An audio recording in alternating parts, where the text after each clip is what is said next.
Good morning, everyone. This is Democratic Defenders. My name is Rich Garling, and my co-host is Tim Bagwell. Tim Bagwell over here. So, Tim, what are we talking about today? We're talking about my home state, well, my adopted home state of Missouri, and what's going on down here in terms of voter initiatives and how that's been an historic. An interesting historic pattern in Missouri. That pattern, in a nutshell, is when a regular election is going on for public office. In recent years, the Missourians vote Republican. We only have one. The auditors are only statewide Democrat, I think, and then and we have only two congressmen that are Democrats. Meanwhile, when progressive initiatives are put up for referendum, Missouri voters passed them. They defeated right to work by 67% in 2018. They upheld abortion rights by 52% in 2024, and they legalized marijuana by 53% in 2022. And they did Medicaid voted 53% for Medicaid expansion in 2020. So when these things are put out there, they pass. And of course, there's some reasons for that, and one of them being is that for some reason the conservative voters turn out for public office votes, but they don't turn out for referendums, while liberals, progressives, turn out for the referendums. And but unfortunately, Missouri has been trending conservative, which has led to the introduction of House Joint Resolution 86 and Senate Joint Resolution 74 that would require that an initiative, a referendum, hold a majority in all 8 congressional districts, meaning that one congressional district can block a block the voters, even if the majority of the state voted for the referendum. If one congressional district voted against it, even by the smallest margin, minority rule applies. They basically would be vetoing. And this So you're saying one district, one congressional district could hold up everything? Yep. If it's not a majority and all 8, if one district does not have a majority voting for the referendum, voting in favor of the referendum, boom. This is for changes. These are for amendments to the state constitution.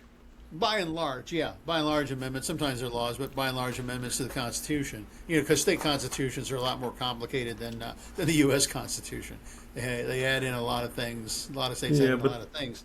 I don't recall which one of these is in the Constitution. Probably abortion rights, and I think probably is, and then right to work certainly I think is. But so these were all upheld. Well, no, you said the right to work, the right to work amendment got defeated.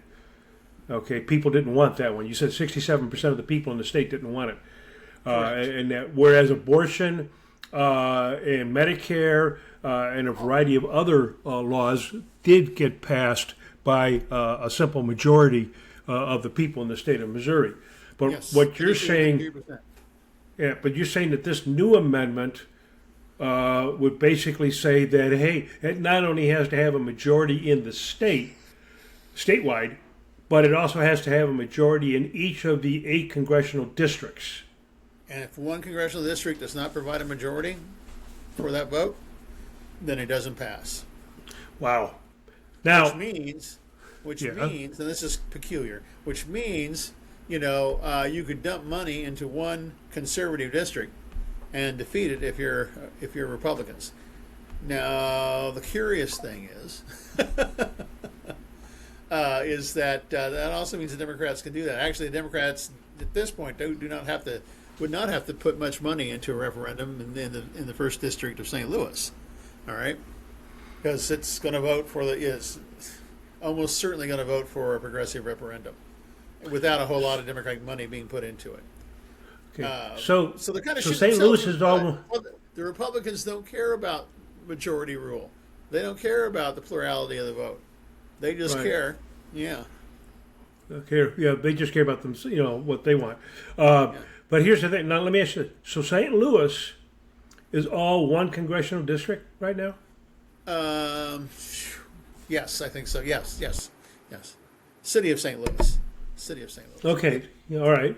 Now, okay. I'd Well, have the to reason double check the that. reason I ask is I'm surprised that they haven't tried to gerrymander that, so that they Well, could divide up that vote. they only had the kahunas to do that Kansas City. Kansas City is a similar situation, but St. Louis is a lot more hard nosed about their democratic politics, and to go after St. Louis would be a major. It goes back to the Civil War almost. It was St. Louis. It was St. Louis troops that went after the Republican governor, the Democratic governor at the time, actually, in the Civil War. Democratic governor wanted to be with the Confederacy, and the troops in St. Louis, the federal troops in St. Louis, and the Germans in St. Louis got together and chased down the governor because they wanted to stay in the Union. That was when St. Louis ruled the roost. Okay. And St. Right. Louis hasn't ruled the roost for quite some time. Yes. And they would have Yes. also they'd be hard pressed to gerrymander St. Louis that way. Okay. It has an entire Democratic county buffering it. St. Louis County, which is separate from the city, provides a kind of buffer. I'm not sure how Kansas City is. Well, they're stretching way out, making from the centers of Kansas City and stretching out into the rural area, and that just wouldn't quite work. St. Louis County is a large, thick county, long and thick, and it would be hard to gerrymander that. To gerrymander it too, and it would be a Okay. humongous fight. So- Humongous fight. So okay, so let's say this proposed amendment. Now it's up for a vote in Missouri's primary election. Am I right? Oh no, I think these are House bills. These are House bills. These are the House. This is what happened with abortion rights too. No, They came wait a in minute. and they overrode the people on abortion rights. Okay, so the legislature did. And, Right. Another problem is Missouri not recognizing these, and Missouri, the Missouri Republicans are more than happy to give up referendums. Well, 'Cause my they were understanding. really Maybe I'm bad. confused. Then. Maybe I'm confused then because I thought this was a proposed amendment. It was called Amendment 4, in fact, and it's being right. it's being framed as a procedural safeguard. There's a thing out there we call it Protect Missouri Voters. Yes, That's a thank joke. you for updating me that. So I'm giving you the two bills that created Amendment 4. Correct. Yeah, Amendment right. 4 And was so right. Amendment 4. I guess the interesting thing about all this is that if it passes, it'll pass by a simple majority under the old rules, and thus replace it with this new rule. Okay, now I could be wrong about this, but it seems to me that this could work against the Republicans. Okay, Doesn't mean they'll try it. well, no, but it's the liberals in the sense that okay, if it's because Missouri hasn't had their primary yet, right? Yes, in August. Yeah, they'll have it in August, which is when this comes up for a vote. Yeah. And that okay, and how many people vote in the primary election? Not enough. And what kind? Yeah, and what kind of people vote in the primary election? Usually, it's very partisan people Yes, who yes. vote in a primary election. About 30% of the Republican or Democratic voters are the ones who come out, and in strong Republican, strong Democratic districts, there's barely a Republican, barely a Democrat voting. So by what? proportion. So what? But what do the numbers? I mean, is it an equal? Is the total vote equal between the two parties when they come out in the primary? The percentage, Or are there more Republicans? Or are there more Republicans than there are Democrats? Well, it's an interesting situation. So, so it's about almost everywhere nationally. The district is about the rural districts that are red are like 30% Democrat. Okay, Like my district was in downstate Illinois. We were 30% Democrat, and then in the general election, I was going to get 30%, and that number might vary. It varied from 97,000 to 60 some thousand. All right, right, in the general election. So, and that still worked out to be about 30%. Right. Yeah, same core Democratic voters.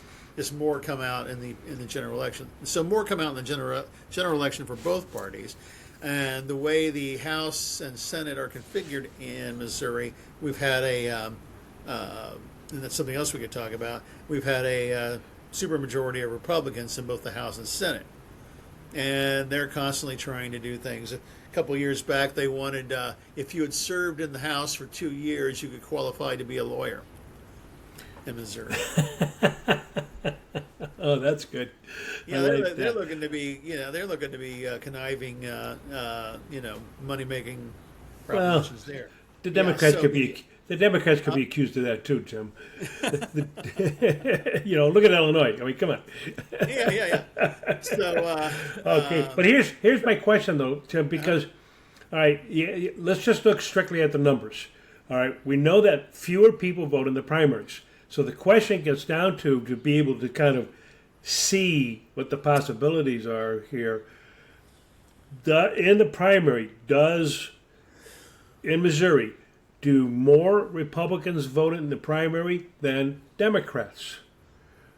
Okay. If it's about even, then there's a chance that this thing could lose based on those numbers. Well, and depending on how many show up. Well, here's the thing. And here's the thing. The reason that, first of all, that the progressive vote referendums pass and that the Republican ones fail is that they're not at the top of the ballot. They're way down here, just above Board of Education type jobs that might be, positions that might be open. So those are way down here. And it's basically your voter population who is willing to be informed and to act on those referendums, to vote no or yes, depending on their ideological leanings. So that's always been the Republican issue in the state, and they just want to make sure that they're more than willing to give up their referendums. They generally lose.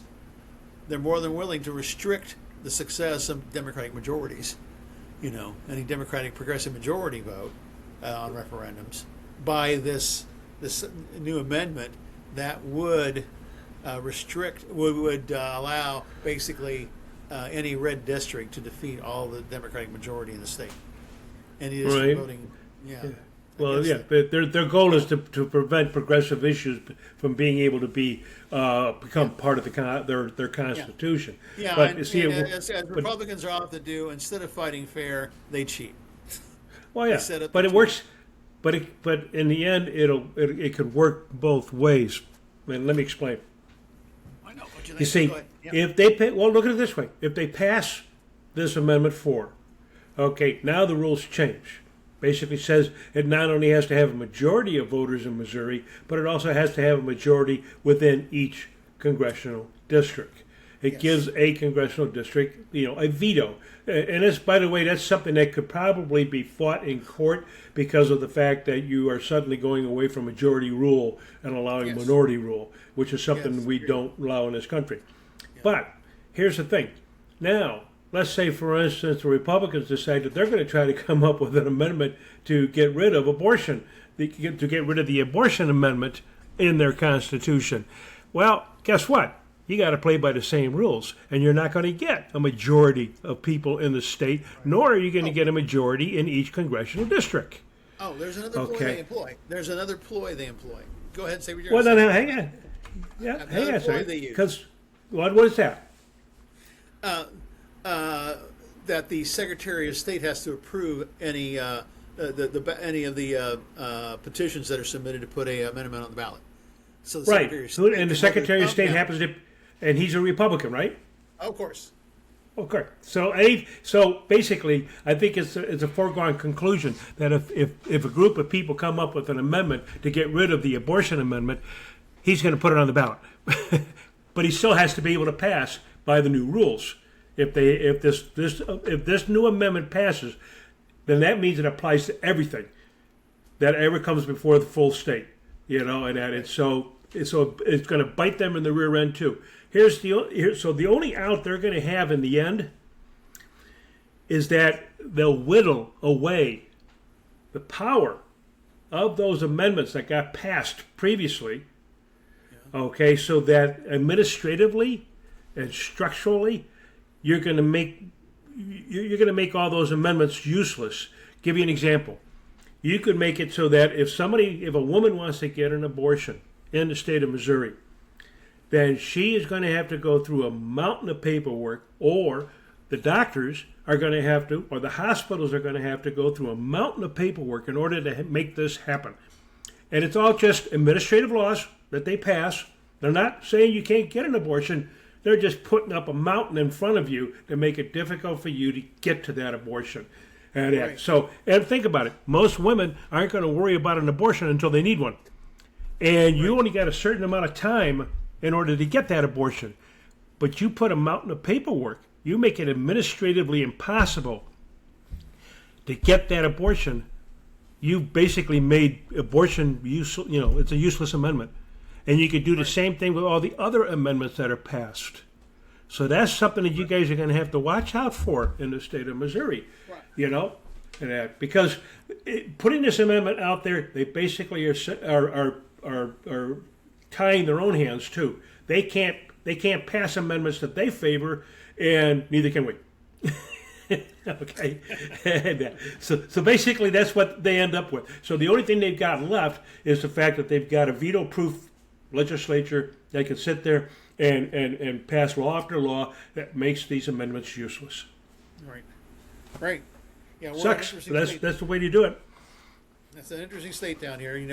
We have a U.S. senator who's basically a white Christian nationalist. He has made statements that are so out there. So he's playing to some group in Missouri, but it remains to be seen if we can make. Missouri used to be sort of a bellwether state where it was always voting with the general election. Whoever won, Missouri had voted for, and but it was always it was always kind of a split. Claire McCaskill used that before the end of her final term had was of 100 senators, she was right in the middle in her voting because she knew that's what she had to do to keep her job. She couldn't push the progressive, but she was right in the middle. And after she left, then Josh Hawley appears. It worked out. I think it's Josh Hawley. Yeah, because Schmidt took Roy Blunt's position. Roy Blunt got out of the business. So it is, and there are other parts of the country that are like this, but Missouri certainly has a history of doing absurd attempts to convolute the vote of the progressives, and we will see how things go in the coming election. It's going to be a hell of an election, So. Oh yeah, that's for sure. That's for sure. Exactly. Yeah. But it's interesting. Some of the research that I was doing on this topic led me to realize that we've been, as a country, as a nation, we've been arguing for 250 years over is it going to be a population-based power base, or is it going to be a geography-based power base in this country? So in other words, it's rural agrarian versus the cities. And you and I have talked about some of the topics that came up over the decades, over the last 250 years, that this country has faced. And one of the bigger ones really is the size of the U.S. House. This, you get down to it, Missouri is just a continuation of the argument over where does the power lie in this country. It started out with the Constitution, in which, you had, the compromises of the U.S. Senate, the Electoral College, 3/5 a man, Okay, No I mean, women the whole voting. No natives well, voting. the women voting wasn't even considered back then. None of that happened. It was all white men. And it was and quite honestly, I was surprised. I was surprised they didn't say that it had to be property owners back then. So the Well, that was compromise the ended up. state. The states did. The states did, and it took a while to get rid of that. The states were doing white males with property as of age of 21 or greater. They Yeah. were because they set the voting and it was they so it's kind of like the pattern is who gets the vote, who do they get the vote for, Yeah. and when are they finally given a right to vote? Because it took a while, and then and who gets their vote restored in the case of felons who have served their time, and that's a state Right. level issue. So there's no Yeah. standardization around this, but certainly, so the House thing is about who do you get to vote for? Because the limit on the House means that you get to vote for one of two parties. Yeah. And please don't talk about this subject because we like we like managing the one or two parties and the 435 House seats. That's all Right. we want to. Right? Well, So that's- they're against diversity. They don't Well, like the idea of diversity. Well, and it's You the know? adage too. It's the adage too. The people don't choose their representatives. The representatives choose them. Choose Yeah. who's going to be. Yeah. So that's why you have rural districts that are 30% Democrat, and urban districts that 10% Republican. There are no Republican. In some cases, yeah, they're lucky. Chicago, and this is a trick question because Chicago is such a big city. Are there any Republicans holding an elective office? Certainly, there must be an alderman somewhere. A councilman. I'm thinking. Well, hey, at least a precinct committeeman. That's a party post. But yeah, in St. Yes, Louis, I know. It's a party position, but the city of St. Louis has no Republican elected officials, no Republican aldermen. Our state representatives, and state senators are the Democrats, are Democratic, and our congressman is a Democrat. So Yep. that's well, how that look works. look where I live, Lake County, Illinois. It used to be solidly Republican at one time. The only places that had Democrats in them were like Waukegan, North Chicago, Highland Park. Those were liberal bastions. Back then. But the majority of the county was Republican, and it was Republican back in 2010 when the census was taken and they drew up the county board seat districts. All right, and they made it. The way they drew them up, they pretty much were trying to guarantee that the Republicans would stay in control of the county board and county government. And by 2018, not only did it flip to blue, but we controlled the county board. We controlled the entire. There were no elected county-wide Republicans whatsoever. They were all gone, and that because the people got tired of it. There was no message there, I was telling you earlier, a lot of times, folks, we have a kind of a pre-conversation, to talk about things, sort of a warm-up time, I guess you could call it, to discuss these things. And one of the things that I had mentioned to Tim was a friend of mine at one time said that the whole reason that the Tea Party, remember the Tea Party back in 2010, that the whole reason that they picked the Republican Party to go after rather than the Democrats was because there is no diversity in the Republican Party. Now, do they have a token black here and there or a token woman here and there? Oh yeah, but that party's controlled by white men, and they mean to keep control of it. Right. So those minorities, who are members of that party, are foolishly believe that they can have some kind of control or that they're recognized. Yeah, they're only recognized because it makes it look like the Republicans are diverse, but they are not.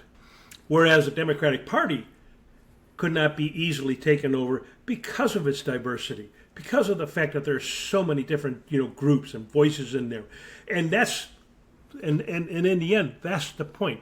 That's why when we talk about the size of the House, the U.S. House at 435, and it's locked in there, locked in by a 1928 law, okay, and that and folks, if you look at your history, you can see it happening back in 1911, right after the 1910 census. Congress could not come to an agreement over how they were going to divvy up the districts, across the states. That because of the fact they had two new states coming in, they had to figure out how to. Well, they had, yeah. Well, and when there was still more states to be coming in, but here was the thing: a lot of the population. So if you have a population-based determinant for the size of House districts, all the population was in the cities, not in the countryside, not in the farmland. And the farmers were all freaked out about that. And they did not like the idea of the cities being in control.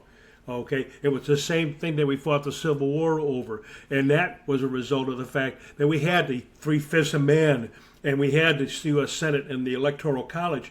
And the vast majority of the power was concentrated in the farmland, the countryside. Well, I one disagreement there. And that it changes a little bit with industrialization. But the industrialists saw their allies in the rural areas.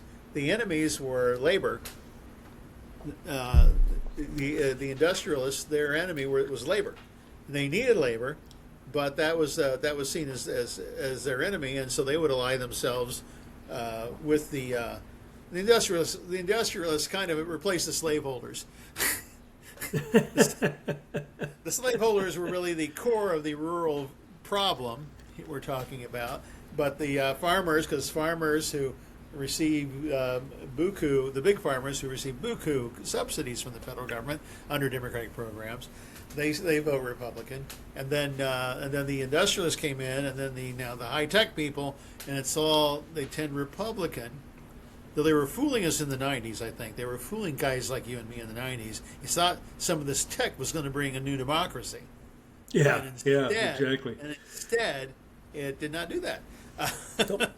Well, I still think that the internet is still really the last best hope for the common man to be able to create their own business and make a living. Yeah. Well, I keep on fearing the day when I click into our YouTube and it doesn't open. Yeah. Well, yeah. There's no doubt about it. You get the huge companies out there. The tech bros all trying to control it. And they've been trying to control it for quite a while, which is why you've got Comcast out there, for instance, or AT&T, and all of them control your access to the internet. Right. Which means that they can shut us off at any time they want to, so that our show wouldn't even exist. You see, there's pushback. Fortunately, our allies, I hope that especially our European and Canadian allies, well, they all are allies really, to tell us that you got rid of Trump. You impeached him. As soon as he was impeached and you remove him, you can arrest him under the 34 law, under the 34 felony, put him in jail immediately. Yeah. If you have the balls to do it, that's great, America. But you need to reform what happened, what caused this. You need to reform the processes that did this, and one of them is the 435. Yep. And one of them is the way you regulate the tech bros. And, you see where Planeteer got banned from Ireland. The Irish kicked them out, And the French have been doing that, too, with Microsoft. They decided they're switching to Linux, Yep. And unfortunately, I'm too old to change off of Microsoft. They have captured my mind. Yep. So again, it gets down to, you get the Republican Party being controlled by the Tea Party at first, and then eventually what's the word I'm looking for? Evolves into Trump. Yes. Okay, and now he controls the party, and if you're not loyal enough to him, you're out, and it doesn't matter how strict a conservative Republican you are. because you went against, the supreme leader on one little issue. Oh my God, you're out. Yeah. But we don't see that in the Democratic Party. But then they try to use the argument against the Democratic Party about how unorganized we appear. And quite honestly, that appearance of unorganized is actually a good thing for all of us in the nation, because that kind of diversity, those kinds of arguments actually protect our freedoms. When you make one party too, what is it? I think it's the word is homogenous. Mm-hmm. Okay, it's a threat to our freedoms. We can lose lots of our freedoms, and we see that happening. There's a lot of delusional thinking in the because it's not just because in a way there is a sick diversity within the Republicans in that they've brought on groups that are going to be in conflict with each other and going to be trying to feed off the United States anyway, off the government of the United States anyway. So you have the religious right both among Catholics, some Catholics, and especially among the evangelicals, evangelical Christians, and then you have the hardcore racists, you have the billionaires, and you have all these competing influences. So their diversity. The Democratic model is to come together with some bumpy parts. there's bumps, but the Republicans are letting these groups sign on, and they, it all began sort of. They were originally it was race based, keep blacks from voting, and then they lost that for a while. It's been revised now when they're voting, with the Supreme Court's doing the voting, but. And after they lost the race war, they switched to abortion. So they were willing to sign on with the Republicans, aligned themselves with that. And it's interesting to see that there's no national ban yet. They promised a national ban, but they know a national ban would lose them everything. And they're going to lose everything anyway, I think. And, yeah. So. Well, you notice something, though, about that? Each of the groups that you mentioned, the religious groups, the racists, the hardcore conservatives, okay, and that how diverse really is that? Because each one of those groups have one thing in common: they all depend on a single strong leader. Yep. Okay, and which is why they're attracted to Donald Trump, because they view him as being that one strong leader. The Democrats don't depend upon that. We have multiple leaders out there. Look at Mondami. I mean, he just got elected, the mayor of New York City, and he's out there endorsing candidates who are winning. Yeah. Oh my God. We have a deep bench. We have and governors. We have a deep bench of great administrators, and so. It's going to be an interesting presidential year when we get around to it, but also how